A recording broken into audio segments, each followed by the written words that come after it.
Bienvenidos un día más a estas transmisiones que estamos haciendo en vivo de la iglesia Calvary Chapel Arequipa.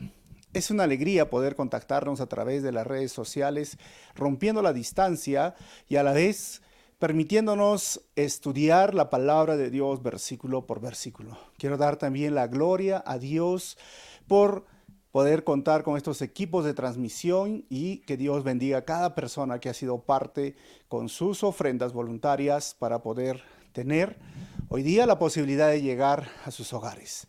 Hoy seguimos con el libro de Hechos. Vamos a estudiar Hechos, el capítulo 3. Y vamos a hablar sobre la sanidad milagrosa de un hombre lisiado. Nos hemos quedado anteriormente cuando Jesús asciende. Ya habían pasado 40 días después de su resurrección y 10 días después llegó el día del Pentecostés, ¿se acuerdan? El derramamiento del Espíritu Santo sobre la iglesia. La iglesia empieza, pero empieza con judíos. Ojo, la iglesia empieza con el pueblo judío, específicamente con los 12 apóstoles, incluyendo a Matías, que llegó a ser parte de los 12, según lo que dice Hechos capítulo 1, pero sabemos que el 12º apóstol, por todo el desarrollo del Nuevo Testamento, llega a ser Pablo. Pero todos ellos están incluidos, bueno, Pablo no, pero llega a 120 judíos. Y dice el texto que hemos estudiado la semana anterior, que por la mano de los apóstoles, Dios era como que ratificaba o corroboraba aquella comisión, gran comisión que está en Mateo 28:19, que prediquen el evangelio a todas las naciones, a todas las criaturas, que bauticen en el nombre del Padre, el Hijo y el Espíritu Santo, que los discipulen. Pero ¿cómo va a ratificar ese llamado? Pues este capítulo va a hablar de la afirmación de Dios o la ratificación del poder de Dios derramado sobre la vida de los apóstoles. Así que vamos a orar y comenzamos. Señor, te doy gracias en esta hora. Gracias porque tú nos permites estudiar tu palabra versículo por versículo. Háblanos, Señor, a través de este capítulo. Usa mi vida para compartir de tu palabra y que tu gracia, tu poder, tu misericordia, tu amor nos llene, Señor, a cada uno de los que están presentes en este estudio. Pido esto en tu nombre, Jesús. Amén. Así que este capítulo trata de la sanidad milagrosa de un hombre lisiado. Recordemos un poco, a manera de introducción, quién escribió el libro. Si te estás conectando por primera vez, recuerda, fue Lucas. Lucas fue el que escribió este libro. ¿Cuándo fue escrito? Entre el año 63 y 70 después de Cristo. O sea, ya habían pasado aproximadamente 30 a 37 años desde que el Señor había partido. ¿A quién fue escrito? Pues lo escribió a Teófilo, un griego. Recuerden que el libro de los Hechos es la continuación del Evangelio de Lucas. ¿Qué vamos a estudiar entonces ahora? La primera parte, del versículo 1 al 10, vamos a ver un hombre lisiado es sanado en una de las puertas del templo. Del versículo 11 hasta el 26, la segunda parte es Pedro predica a la multitud en una de las puertas del templo. Y a medida que yo voy pasando las diapositivas, van a salir los títulos de las subdivisiones del párrafo. Comenzamos. Del 1 al 3, el hombre lisiado hace una petición. Cierta tarde, Pedro y Juan fueron al templo para participar en el servicio de oración de las 3 de la tarde. Así que tenemos a Pedro y a Juan, así que tenemos que van al templo y van a participar en este servicio de oración. Así que miramos que los discípulos siguen yendo al templo. Y recuerden que los primeros seguidores de Jesús adoraban primero, como vamos a ver en el libro de Hechos, en el templo. Al menos en un día especial, sino a diario. Ellos visitaban a diario o en días especiales, por eso dice un día. Número 2, ellos adoraban en las sinagogas locales cada sábado, porque la reunión de los judíos era el sábado. Y tercero, con los creyentes el domingo. Así que si tú miras estos 3 puntos, vamos a ver el progreso del cristianismo.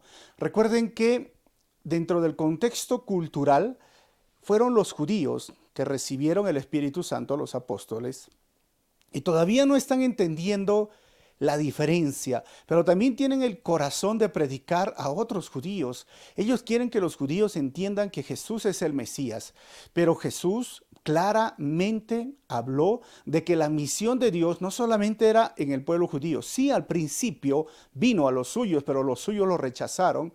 Ahora tenían que ir a todas las naciones. Y vamos a ver en el progreso del libro de Hechos que ellos no estaban cumpliendo la misión de Dios, tal como les decía. Sí eran parte, hemos visto, evangelizaban, se reunían, tenían coinonía, estudiaban la palabra, oraban y adoraban al Señor. Esto era parte de lo que es la misión de Dios y la meta, que es la adoración de todos los pueblos y lenguas a, a nuestro Señor, a Dios Creador, pero todavía no se estaba desarrollando tal como debería de ser el cristianismo.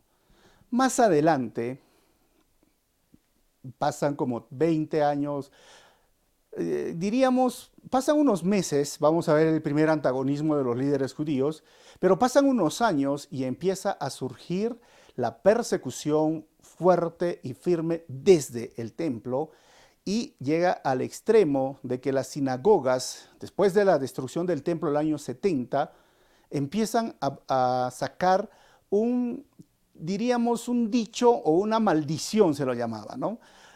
A todos los judíos que venían les obligaban a maldecir a Jesús, o sea, aquellos que participaban el sábado, para diferenciar si era cristiano. Este judío había aceptado a Jesucristo como el Mesías y su Salvador y Señor, o seguía permaneciendo en la ley. Pero eso fue posterior. Por eso vamos a ver durante todo este libro de Hechos el progreso del cristianismo. Así que estos creyentes no veían ningún impedimento entre su fe en Jesús como el prometido Mesías y el judaísmo, porque estaba comenzando. Y ellos se veían a sí mismos como el pueblo o la congregación de Israel. Y por eso, hermanos, eligieron el nombre de eclesía, porque de ahí viene la palabra congregación, Israel, congregación de Israel, eclesía para el grupo, y ahora se llama iglesia, de la cual procede esa palabra del griego. Pero la pregunta es, ¿por qué no fueron a la hora del sacrificio? ¿Por qué fueron a la hora de la oración, como dice 3 de la tarde? ¿Saben por qué? Porque ellos ya estaban entendiendo que el sistema judío de sacrificio ya había sido cumplido en Cristo. Entonces no necesitaban este tiempo de sacrificio porque ya estaban comprendiendo mejor todo lo que el Antiguo Testamento apuntaba del Mesías. Recuerden que fueron a las 3 de la tarde y un dato curioso es que Jesús también murió a las 3 de la tarde. ¿Recuerdan cuando estaba en la cruz? Y él dijo, todo ha sido consumado y en tus manos entrego mi espíritu, y murió. Así que probablemente era para corroborar o conmemorar, recordar que su Señor a las 3 de la tarde se fue. A las 3 de la tarde pasó ese momento y ellos oraban. Y esto es algo muy interesante porque la oración mueve la mano de Dios. Pero la oración no es para que Dios cumpla mi capricho, la oración es para que se haga la voluntad de Dios, porque cuando yo oro me contacto, me comunico con Dios. Y cuando estudio la palabra o leo la palabra, Dios me habla a mí. Es tan importante orar, y miren la característica de estos hombres. A pesar de que el Espíritu Santo había venido y había sido derramado, ellos seguían y permanecían en oración. ¿Qué sucedió? El versículo 2, mientras se acercaban al templo, llevaban cargado un hombre cojo de nacimiento. Todos los días lo ponían junto a la puerta del templo, la que se llamaba Hermosa, para que pidiera limosna a la gente que entraba. Entonces vemos ahí cómo lo traían a esta puerta, estas gradas. Cuando vayas a Jerusalén vas a poder ver esas gradas, todavía algunas por ahí, ¿no? Y junto a la puerta del templo, lo que se llamaba la Hermosa, hermanos, la ubicación de esta puerta hoy es incierta. ¿Por qué? Posiblemente era la puerta de Nicanor, que era hecho de bronce de Corinto. Según Flavio Josefo, en su libro Antigüedades, en su capítulo 15, 11 al 3, y el libro de las guerras de los judíos, explica que llevaba esta puerta a la corte de los gentiles ante el tribunal de las mujeres y se ubicaba en la parte oriental del templo, que era frente al monte de los olivos, cerca al pórtico de Salomón. Yo tengo una imagen, si ven esta puerta, va dirigido, algunos dicen, es esta puerta, por la forma en que estaba. La verdad, como le digo, eso ha pasado años, pero Josefo lo menciona, el Evangelio de Lucas o mismo Hechos lo menciona, entonces es algo que existió y había ese momento esta puerta. Y Jesús pasó muchas veces por ahí. Versículo 3, cuando el hombre vio que Pedro y Juan estaban por entrar, les pidió dinero. Como todo persona a veces que está en una discapacidad. Versículo, no todos, ¿verdad? Algunos. 4 al 6. El hombre lisiado recibe una respuesta de Pedro. Pedro y Juan lo miraron fijamente y Pedro le dijo, míranos. Ahí ven esa imagen, les pide dinero y ellos le dicen, míranos, míranos, míranos a los ojos, ¿no? Y esto es algo muy extraño, hermanos, porque normalmente cuando damos a las personas lisiadas o con una discapacidad que están en una extrema pobreza o a veces están en las calles, nosotros casi no miramos a los ojos a ellos, ¿no? Simplemente agarramos y tiene un, no sé, un monedero, una caja para poner la moneda. Lo único que observamos es que caiga nuestra moneda. Ni siquiera, muy pocos somos los que miramos realmente a los ojos. Y él simplemente está acostumbrado a estirar la mano, a pedir, ¿no? A pedir, ¿no? Pero los apóstoles se le acercan y le dicen, míranos a los ojos. Mírate, enfócate, mírame. ¿Y qué pasó? El versículo 5. El hombre lisiado los miró ansiosamente, esperando recibir un poco de dinero. Versículo 6, pero Pedro le dijo, yo no tengo plata ni oro para ti, pero te daré lo que tengo. En el nombre de Jesucristo de Nazaret, levántate y camina. Así que el hombre mira a los apóstoles y ¿qué sucedió?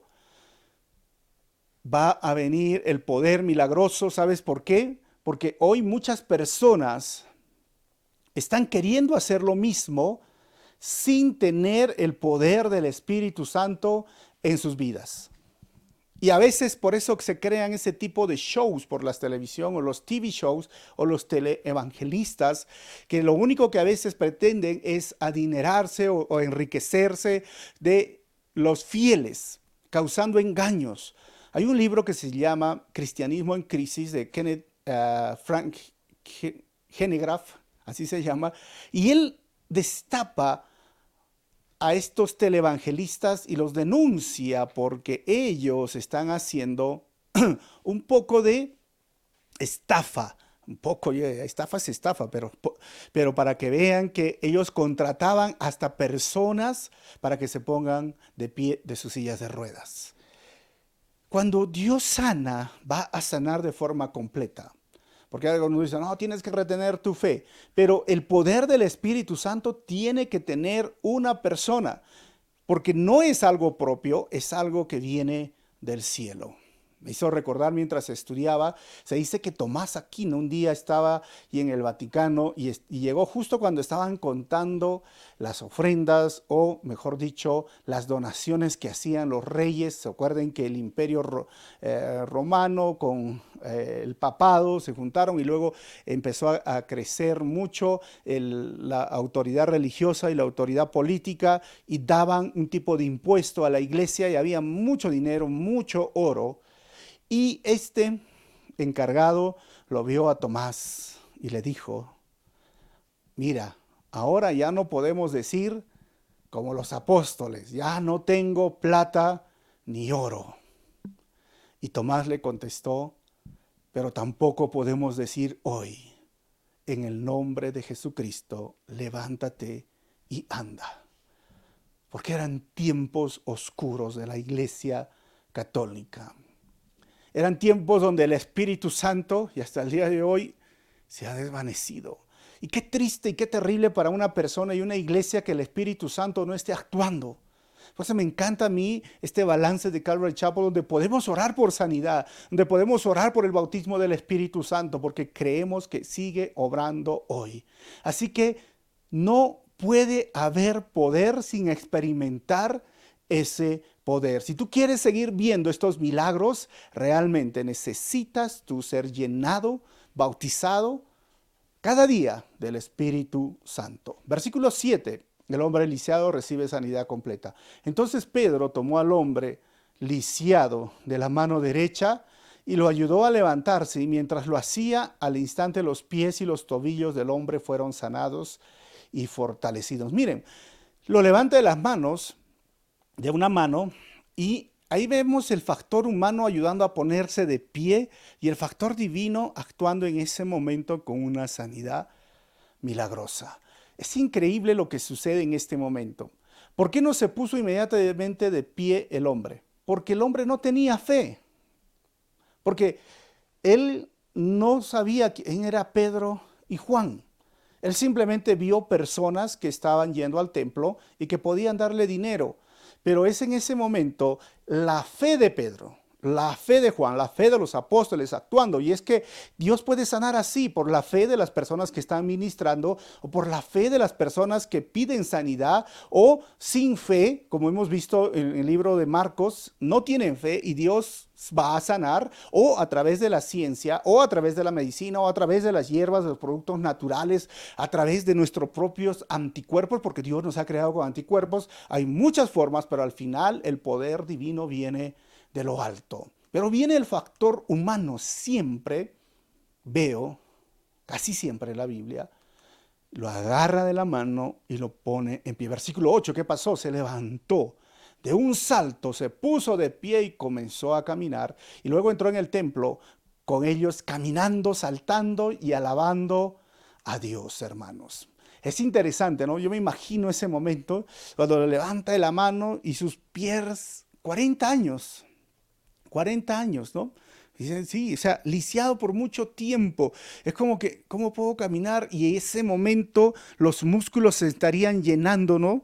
De fortaleza, o diríamos, la piel a veces se seca cuando hay un problema en los pies o y no puede caminar porque los músculos sin ejercicios se debilitan, pero en ese momento empieza el poder y él empieza a caminar. Y es como un bebé que ustedes han visto que empieza a caminar y saltar y saltar y empieza a adorar a Dios, empieza a caminar con ellos. Y hay tres cosas, hermanos, que hizo este hombre cuando estuvo siendo sano o fue sanado. Primero, lo bueno que hizo es que se unió con los apóstoles, porque dice el texto que entró en el templo con ellos. Número dos, empezó inmediatamente a usar lo que Dios le había dado. ¿Cuál era? Caminar y saltar. Y tercero, empezó a dar la gloria a Dios. ¿Qué fue? Alabando a Dios. Grande eres, Señor, gracias Dios, eres lo máximo Dios, te amo Dios, tú me has sanado. Entró al templo. ¿Y qué haces tú cuando recibes la bendición del Señor? Sigues los pasos de los apóstoles, aquello que dice la palabra, empiezas a usar lo que tienes, porque hay personas que han sido sanados, hay personas que han sido salvados, han sido perdonados y no desean hablar acerca de Jesucristo. Tú habla. Ten lo que tienes, lo que conoces, pero recuerda, siempre da la gloria a Dios. Versículo 9, toda la gente lo vio caminar y lo oyó adorar a Dios. Increíble, este es uno de los primeros milagros. La gente estaba feliz, ahí están los apóstoles sorprendidos. Hermanos, en Hechos capítulo 4, versículo 22 dice, por esa señal milagrosa, la sanidad de un hombre que había estado lisiado por más de 40 años. ¿Te imaginas este hombre? Es toda una vida. No sé si tú tienes 30 años o 40 años. Imagínate toda tu vida estar lisiado, sin esperanza, pidiendo limosna, siendo descartado de la sociedad. Y hoy viene un milagro para su vida por medio de los apóstoles. Pero yo siempre me pregunto cuando estudio esto, si estaba en este templo todos los días, ¿Jesús no lo vio? ¿Jesús no vio a este hombre y quiso sanarlo? Personalmente pienso que Jesús sí lo vio. Pero Jesús no sanó a todos los enfermos. Algunos dirán, pero no es verdad, Él sanó a todos. Sí, algunas partes de la Biblia dice que sanó a todos, pero por ejemplo en el Evangelio de Juan, el capítulo 5, tú puedes ver en el estanque de Betesda, había muchos enfermos y solo sanó a uno. Porque Dios soberanamente va a sanar a algunos y a algunos no. Y eso es algo que a veces les cuesta entender a las personas, porque piensan que toda persona debe ser sanada. No. Porque piensan que toda persona debe ser salva. No va a pasar. Porque piensan que todo cristiano no debe darle la enfermedad y no morir. No va a suceder. Porque estamos dentro de este mundo caído. Y si somos salvos por la gracia y misericordia de Dios. No tenemos derechos delante de Dios. Somos enemigos. Hoy, por su gracia, somos amigos. Por su gracia. Pero es un regalo inmerecido, basado en su soberanía, y hoy sigue actuando así en la sanidad. Si Dios ha decidido sanarte y tú le has pedido con todas tus fuerzas y te sanó, usa lo que tienes, dale la gloria a Dios. Pero si no te ha sanado y tú le has pedido con todas tus fuerzas, igual, usa lo que tienes y da la gloria a Dios. Hay un joven, bueno, ahora ya es padre de familia, Nick Djokovic, creo que se llama así, ¿no? Que no tiene sus extremidades, las manos y los pies, hijo de pastor, hijo de cristiano. Él también entendió este momento. Usa lo que tienes. Hoy es un motivador, hoy es el que evangeliza y predica mucho por varios países. Dios sigue usando lo que tiene, dando la gloria a Dios, porque Dios es soberano. Y si tú estás pasando un momento difícil hoy y a veces no entiendes por qué me pasa esto, le he pedido a Dios, le he suplicado a Dios, ¿por qué está pasándome esto? Empieza a entender quién es Dios realmente y no idealices al Dios de la Biblia. No hagas un Dios conforme a tu imagen. Dios es soberano y Él sana al que desea sanar. A Pablo mismo le dijo, bástate mi gracia. Versículo 10. Cuando se dieron cuenta de que él era el mendigo cojo que muchas veces había visto junto a la puerta hermosa, quedaron totalmente sorprendidos. Segunda parte, del 11 al 16, Pedro predica sobre el poder en el nombre de Jesús. El 11 dice, llenos de asombro, salieron todos corriendo hacia el pórtico de Salomón, donde estaba el hombre sujetando fuertemente a Pedro y a Juan. ¿Por qué creen que estaba sujetando fuertemente a Pedro y a Juan? Estaba lleno de agradecimiento, su corazón desbordaba de alegría y felicidad. Aquel impedimento, aquella vergüenza, aquel sufrimiento, hoy terminaba. Aquel dolor terminaba, aquel menosprecio de la sociedad, hoy terminaba. Así es Dios, hermanos. Él quiere sacar tu vergüenza. Él quiere sacar el menosprecio que has tenido en tu vida. Él quiere darte una nueva vida. Dale final hoy a esa vergüenza, a ese dolor, a ese sufrimiento. Hoy Dios sigue bendiciendo, sigue salvando, sigue sanando. Yo estoy convencido y creo que Dios sigue sanando hoy por el poder del Espíritu Santo. Tienes que pedirlo y vamos a orar al final por sanidad, pero recuerda, Dios hoy sigue obrando. Algunos dirán, pero acaba de decir si es la voluntad de Dios. Sí, yo sigo creyendo eso. Pero Dios es bueno y misericordioso. Versículo 12. Pedro vio esto como una oportunidad y se dirigió a la multitud. Pueblo de Israel, y vemos el segundo sermón de Pedro, dijo, ¿qué hay de sorprendente en esto? ¿Y por qué nos quedan viendo como si hubiéramos hecho caminar a este hombre con nuestro propio poder o nuestra propia rectitud? 13. Pues es el Dios de Abraham, de Isaac y de Jacob, el Dios de todos nuestros antepasados, quien dio gloria a su siervo Jesús al hacer este milagro.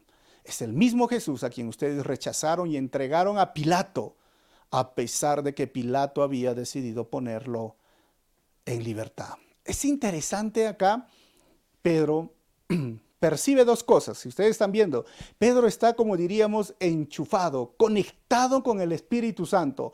Y si tú quieres seguir viendo hoy en tu vida esos milagros, ese poder, tienes que estar conectado con el Espíritu Santo. Es interesante, como hay personas que dicen, pero ¿por qué Dios hoy no está sanando? Yo digo, ¿cuánto tiempo estás pasando en oración? ¿Cuánto tiempo estás teniendo tu relación con el Señor, en tus devocionales, la palabra, adorar? Y a veces queremos ver poder y no pasamos tiempo en la presencia del Señor. Pedro estaba conectado y dijo a este hombre, sintió en ese momento, conectado por el Espíritu Santo, vas a recibir sanidad. Ahora ver multitud de personas y si está conectado con el Espíritu Santo, dice, es el tiempo de predicar. Y empieza a predicar otra vez con denuedo. Y les dice algunas cosas bien duras y directas. Ustedes rechazaron a Jesús, pero Dios le dio la gloria a él, lo entregaron a Pilato y a pesar de que Pilato había decidido ponerlo en libertad, ustedes mismos decidieron hacer esto. A pesar que la gente lo miraba, Pedro y Juan, ellos dijeron, nosotros solo somos instrumentos en las manos de Dios. Si lo pondríamos en nuestro contexto, hoy, por ejemplo, cuando una persona va al hospital o está en un proceso de, por ejemplo, ahorita con las salas de respiración o en una sala de operación, la gente está confiando realmente en el doctor, en el médico. ¿Y cuál sería la labor de los apóstoles o de los pastores? ¿Serían los médicos? No. ¿Saben qué seríamos nosotros? Herramientas quirúrgicas o el bisturí o las tijeras, como queremos llamarlo. No somos ni siquiera los médicos, porque el médico es nuestro Señor Jesucristo y nosotros y los apóstoles estaban reconociendo y nosotros los pastores igual o los siervos del Señor solo somos instrumentos en las manos de Dios. Aquel pastor que predica para llevarse la gloria, o que enseña para llevarse la gloria, o que ora para llevarse la gloria, no ha entendido el mensaje del Evangelio, tal como lo entendieron los apóstoles. Toda la gloria será para Dios. Y dijeron, ¿por qué nos miran? Yo no he hecho nada. Es el poder de Jesús. Jesús, hermanos, sea glorificado siempre, en cada ocasión que estemos. Versículo 14, ustedes rechazaron a ese santo y justo, y en su lugar exigieron que soltaran a un asesino. Miren, Pedro les dice de forma directa, ustedes son, y soltaron a un asesino. Y ahí vemos en 1 de Pedro capítulo 3, versículo 18, nos dice, Cristo sufrió por nuestros pecados una sola vez y para siempre. Él nunca pecó. En cambio, murió por los pecadores para llevarlos a salvo con Dios. Sufrió la muerte física, pero volvió a la vida en el Espíritu. Hermanos, Él nunca pecó, Él sufrió y Pedro va a continuar este sermón, esta enseñanza, pero me llama la atención la ironía que dice en este versículo. ¿Por qué? Porque la multitud exige libertad del asesino Barrabás. ¿Y saben qué significa el nombre Barrabás? Su nombre significa Hijo del Padre. Y eligen la muerte del santo y justo, dice Pedro. ¿Y quién es Jesús? ¿Y qué significa su nombre? El Hijo de Dios, el Salvador. Pedro les está llamando la atención y dice, qué interesante, ustedes han exigido la muerte del santo y justo, el santo, usando este nombre del Antiguo Testamento, porque Dios es santo, Jesús es santo, santo, santo. Y liberaron a un asesino. La ironía de la vida, la exigencia de los judíos. ¿Y qué más les dice el versículo 15? Ustedes mataron al autor de la vida, pero Dios lo levantó de los muertos y nosotros somos testigos de ese hecho. Otra vez yo veo la ironía. ¿Cómo es eso? ¿Mataron al autor de la vida? Sí, mataron al que vino a darles vida y vida en abundancia. ¿Cómo es posible que hagan esto? Solo Jesús vino a amar a su creación, solo vino a ofrecerse en sacrificio por su creación y solo vino a dar vida y vida en abundancia. Él no era como algunos dioses en minúscula, exigentes, malos, perversos.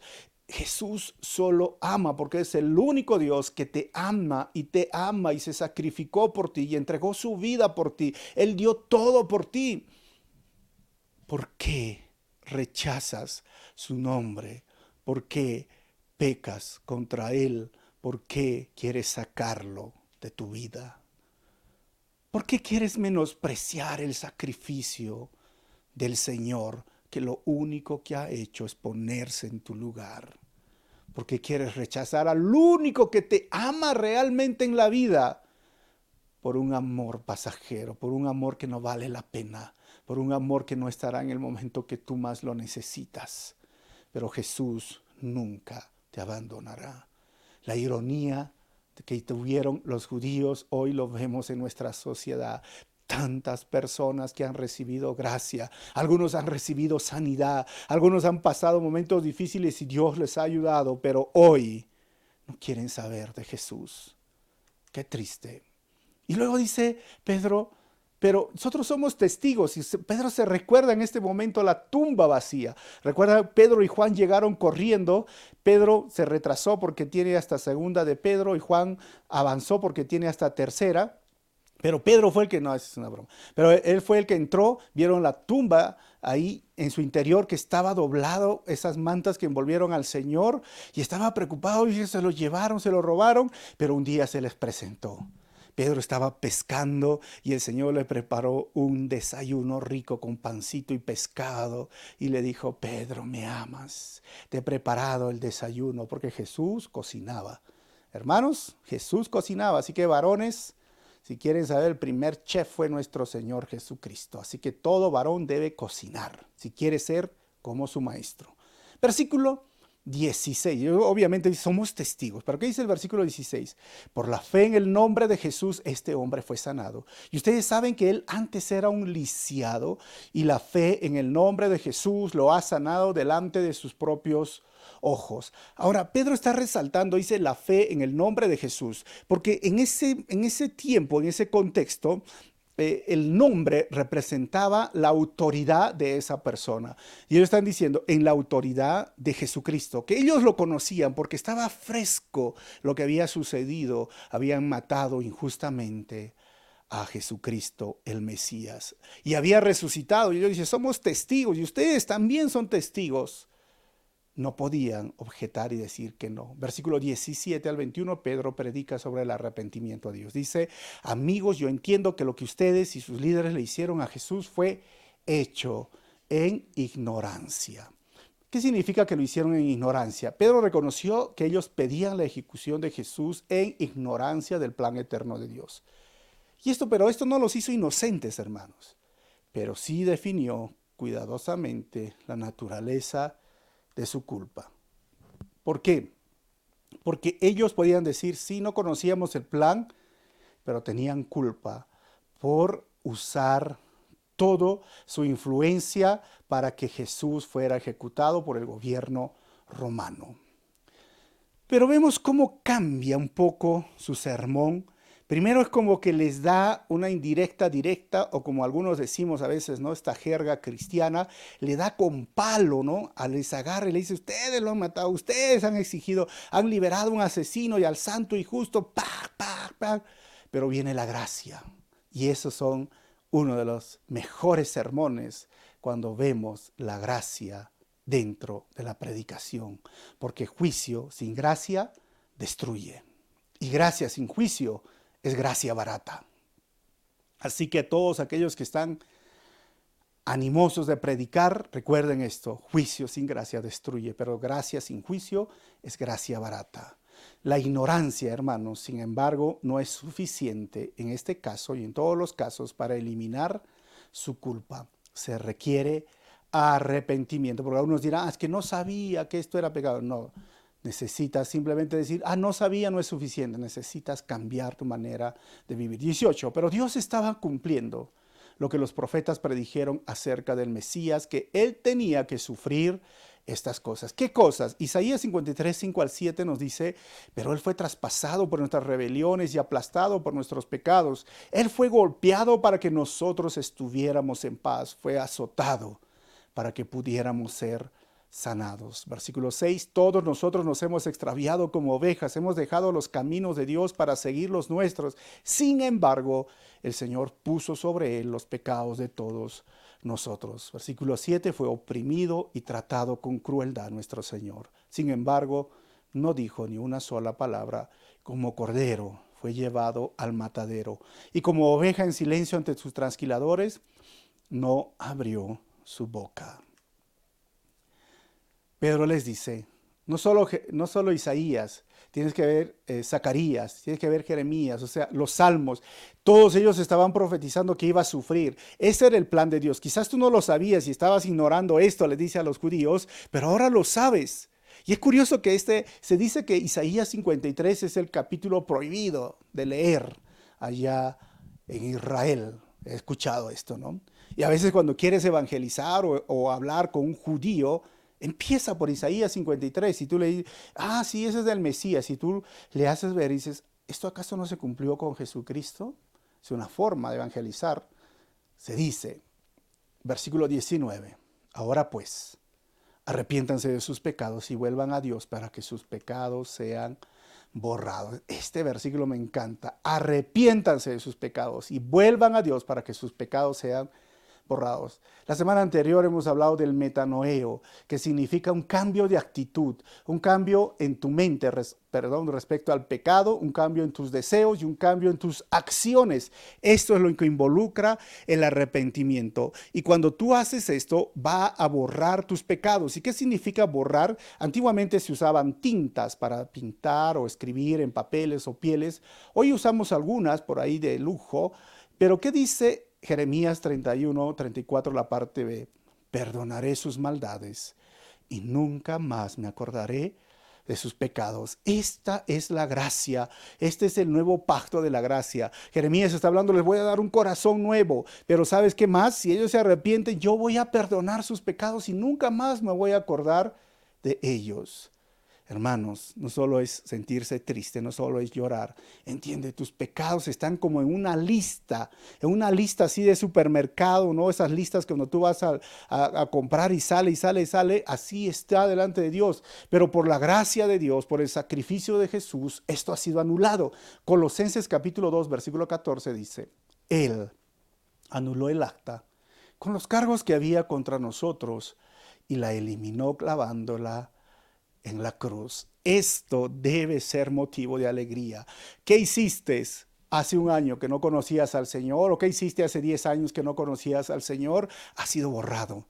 Y cuando hablaba de esa tinta en la antigüedad, no se podía borrar. Pero ahora Pedro dice, sí se puede borrar. Es un milagro. Así como se levantó este cojo o este lisiado de 40 años, hoy Dios puede borrar esa tinta que podría ser imborrable, pero Dios hace nuevas las cosas y el acta que estaba en contra tuya, Dios lo ha roto, lo ha clavado en la cruz y todos tus pecados han sido borrados, reseteado, como lo quieres llamar. Ya no existe porque en Cristo eres nueva criatura. Porque cuando Dios perdona, Dios olvida o Dios borra tus pecados. Versículo 20. Entonces de la presencia del Señor vendrán tiempos de refrigerio y Él los enviará nuevamente a Jesús, el Mesías designado para ustedes. Mira, ahora se dirige al pueblo de Israel. 21. Pues Él debe permanecer en el cielo hasta el tiempo de la restauración final de todas las cosas. ¿De qué estás hablando, Pedro? De la restauración final. Así como Dios lo prometió desde hace mucho mediante sus santos profetas. ¿De qué está hablando de restauración final? Está hablando de este reino milenial, del milenio. Pero ¿cuándo va a venir el milenio? Miren, nosotros entendemos que el arrebatamiento sucede primero y luego vienen 7 años de tribulación y gran tribulación. Y después de eso viene la segunda venida de Cristo, como ustedes ven con esta flecha amarilla, y luego viene el milenio. Israel va a tener una participación dentro de la gran tribulación. Algunos dirán, ¿y la iglesia? La iglesia ha sido arrebatada. ¿Y de qué tiempo está hablando? Del milenio. Si quieres saber un poco más, todos los lunes se está enseñando con el canal del pastor John Bonner sobre estos acontecimientos en el YouTube.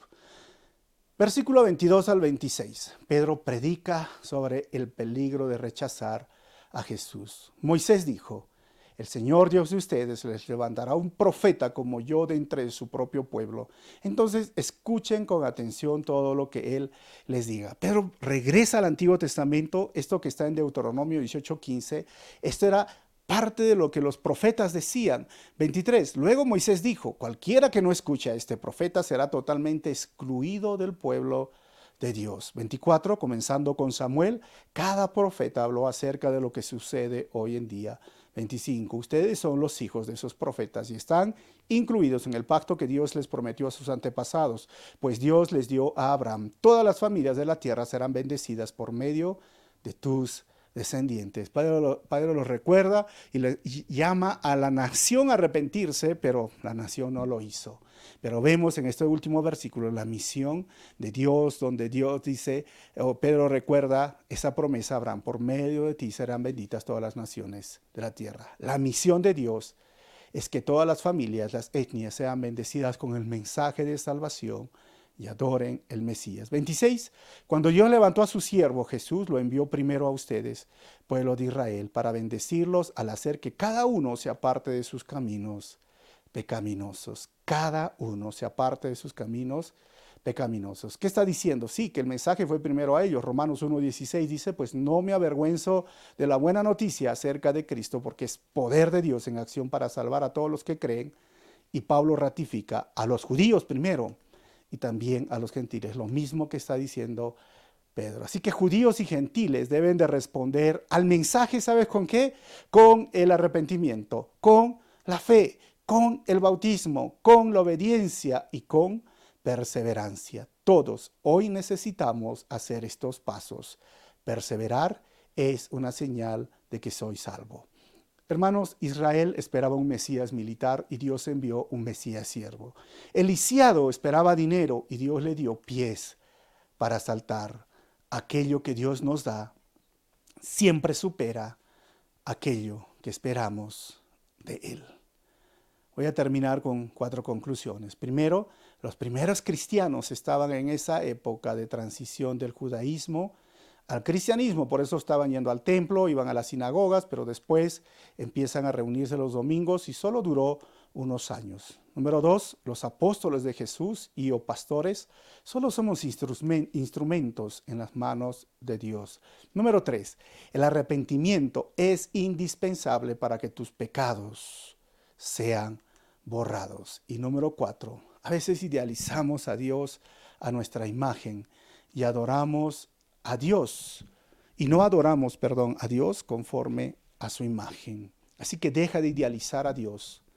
Deja de crearte un Dios bonachón, bueno, que siempre te va a conceder lo que tú pidas.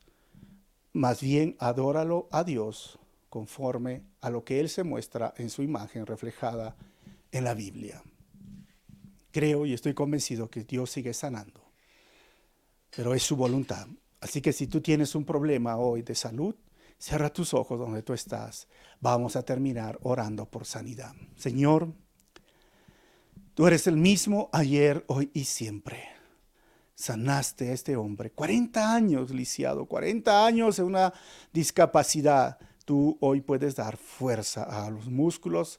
Si hay personas hoy que están escuchando, están con una discapacidad o tienen una enfermedad, cualquiera sea su situación, su dolencia física, Señor, yo te pido en este momento que tú vayas, estés con ellos con tu poder sanador y sanes esa enfermedad, quites esa dolencia, tengas misericordia de estas vidas y tu voluntad sea hecho en ellos. Que tu gracia, tu poder sanador esté con ellos. Te pido esto en tu nombre, Jesús. Amén. Dios te bendiga y gracias una vez más por este tiempo, por lo que estás ahí permaneciendo. Y si deseas ser parte de lo que Dios quiere hacer en tu vida, vamos a mostrarte cómo puedes ser parte. Y si ha sucedido un milagro en tu vida, escríbenos. Queremos alegrarnos contigo. Dios te bendiga. Nos vemos en el próximo estudio.